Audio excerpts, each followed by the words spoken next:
welcome to Bristol and welcome to episode 67 of our weekly CRICKETher podcast. We're going to try and get this over and done with fairly speedily because it's quite windy, don't know if you can tell. It's a bit miserly and not 100% convinced that we're going to get a full day's cricket in. But anyway, here we are and we obviously hope that we do.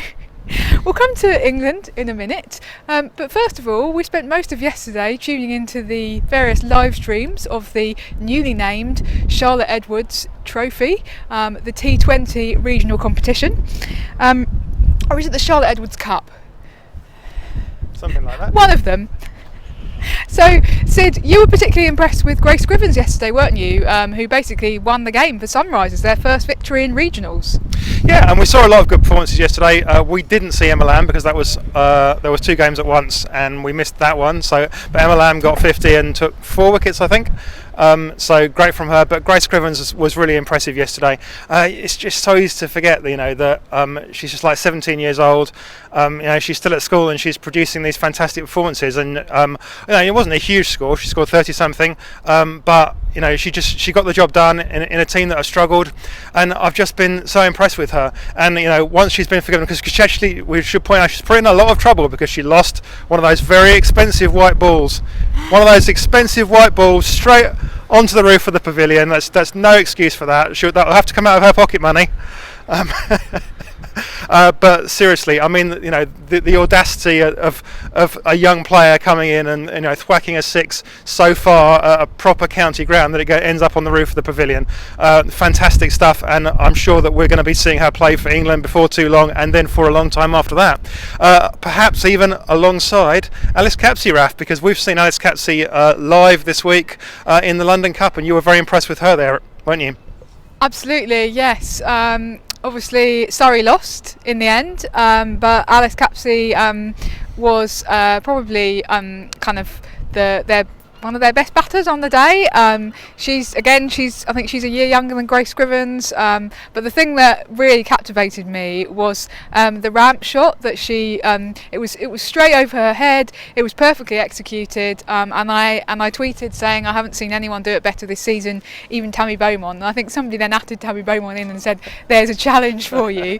That wasn't kind of the outcome that I was hoping for. It was more just about recognising the fact that, isn't it great that we've got these two young players, and in particular Alice Capsey I was thinking of, who can come in and pull off shots like that, and have the confidence to do that. And that's kind of similar to what you're talking about with Scrivens there, isn't it? So yeah, I feel sure that we'll be seeing the two of them playing for England before too long, and that'll be really exciting. Now, talking of Sunrisers, there's been an exciting appointment this week, replacing Danny Warren, who is obviously now the regional director for Sunrisers, but she was formerly the head of women's cricket for Middlesex and MCC. It's a combined position. So they have now appointed her replacement, and rather excitingly, they've appointed Kari Carswell.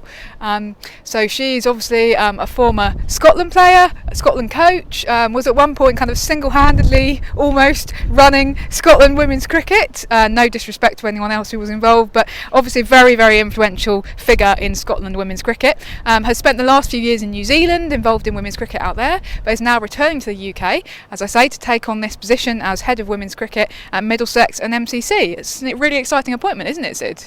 Yeah, I think it's quite a telling appointment as well, because she's not a kind of, she's very much a no-nonsense sort of a person, and by appointing her, you're going to get someone that's going to challenge you and that's going to be pushing things forward. She's quite an experienced administrator now. I mean, as you said, she was basically running the women's cricket in Cricket Scotland from her mid-20s, even when she wasn't really in the position, because there was nobody else to do it, and she kind of turned that whole thing from Scotland being basically nothing into being what it is now, a proper international setup that's actually challenging for places in World Cups. She's gone to New Zealand and proved her credentials there, and now she's come back and got this appointment, and she will be someone that will challenge the established views inside the MCC. And well, I just really hope the people in the MCC don't think they've appointed a yes woman, because they really haven't. Yeah, and I suppose she's coming in as an outsider as well, isn't she? Danny Warren very much kind of came up the ranks inside Middlesex women's cricket and had held various positions at Middlesex. And when you get an outsider in like Kari Carswell, who hasn't kind of been in that environment for a long time, they are going to bring a fresh perspective and they are going to see things differently and they are probably going to shake things up a bit. So we're really excited to see what comes out of that. Okay, and now to Bristol. It's the start of the ODI series. We're here. As Raf mentioned earlier, the weather is not great, but we've had the announcement of an ODI squad this week, and obviously we'll see players today picked from that squad. But just to go to the squad first of all, rather than today's selections, the big surprise, I think, and something that we certainly didn't predict, was no Danny Wyatt. We were sitting here a week ago saying Danny Wyatt will certainly be back in the squad for the white ball series. She isn't, Raf. No, and that was a big surprise. Heather Knight was actually asked about this in the press conference yesterday, so I'm going to read you what she said so that I don't misquote her.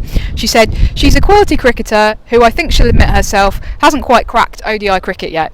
She's had a bit of a lean year and she'll be the first one to admit that. We want her to find a little bit of form playing cricket back in the domestic competition." So that's Heather Knight's take. Now, I have to say, Sid, I do find that a little bit disingenuous.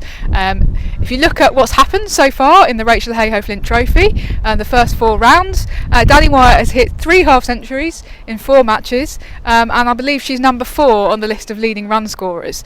England aren't sending her back to play and try and regain form in the domestic competition because she's already demonstrated that she is in form in the domestic competition. Now, really what's happened here is essentially that Lauren Winfield-Hill has displaced her and has kind of made a claim to that opening spot. And Heather Knight also said Lauren Winfield-Hill will be opening the batting today for England in ODIs. So that's the reason. There's obviously strong competition for places.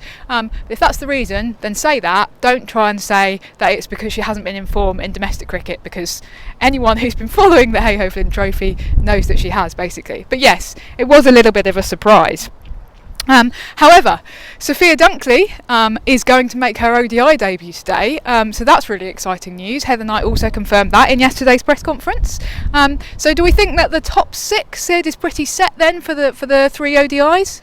Yeah, I think we know exactly what the top 6 will be, and I'll be very surprised if that changes for these 3 ODIs. So we're going to open with Lauren Winfield and Tammy Beaumont, and then we'll have Heather Knight and Nat Siver, and then we'll have Amy Jones and Sophia Dunkley. There might be tweaks to the order depending on, how quickly people get out and what they decide about what the match situation is, but that will be the top 6. So that's that. So it's the rest of the team where it perhaps gets a little bit more interesting. So you've got 5 spots left. So we think they probably are going to go with 5 bowlers here. So we think probably we're unlikely to see Fran Wilson coming in as another batter. So we're going to see 5 bowlers. Who are they going to be? Well, Sophie Eccleston's obviously going to be one of them. You think Sarah Glenn's going to be one of them, and Catherine Brunt, I'll be very surprised if she doesn't play. Now you've got 2 spots left from that. What's going to happen to those last 2 spots? What's your instinct on those last 2 spots, Raf? Well, I know what I think that England should be doing, and it's going to be a bit boring for regular viewers of the Vodcast, because we have said this many times before. They need to be succession planning, don't they? They particularly need to be looking ahead to 2022.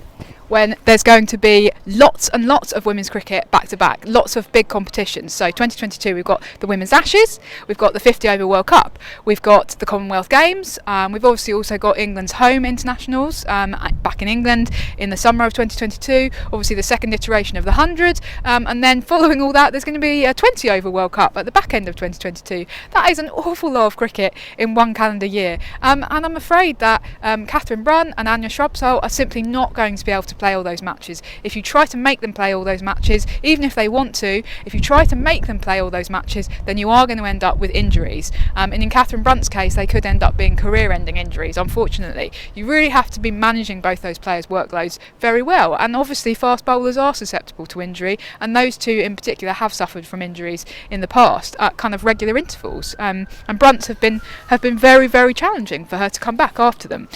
So I do think that England therefore need to be not in a situation where they're throwing players in at the deep end who haven't had the chance to open in ODI cricket.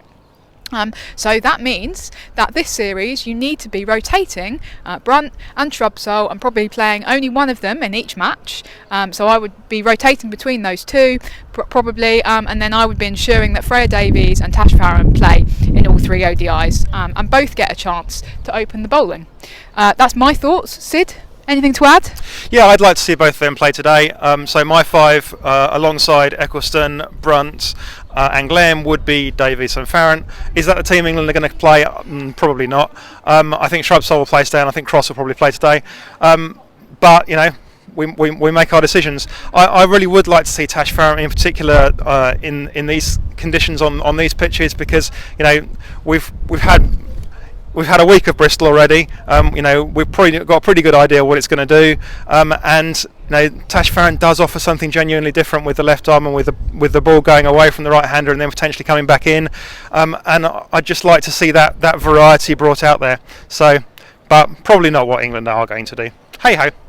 Okay, so overall predictions for the series, Sid? Well, I think it's going to be a really good series. I think that the test has shown that India and England are quite tightly matched. I think England are above India in the rankings technically. England 3rd, India 4th, I believe, in one-day cricket. But there's really not much in it between them. Maybe 2-1 to England, but on the other hand, it might be 3-0 either way, because they're closely matched sides, and India are going to come out there. They've got some fantastic players, and we're going to see some wonderful cricket, I hope. What about you, Raf? Well, I'm going to sit on the fence. I'm going to go 1-1. I'm not very convinced by the weather forecast today. It's very cold, very blowy, and later on it looks absolutely catastrophic in terms of the heavens opening. So I think that today, unfortunately, is going to end up being a washout, and then the next 2 games it will be 1 apiece. That's my prediction. Anyway, we're going to go and try and warm up somehow. Hope if you're watching at home, you're a bit warmer than we are, and we'll see you in a week's time when we'll know what's happened in this ODI series. Bye for now.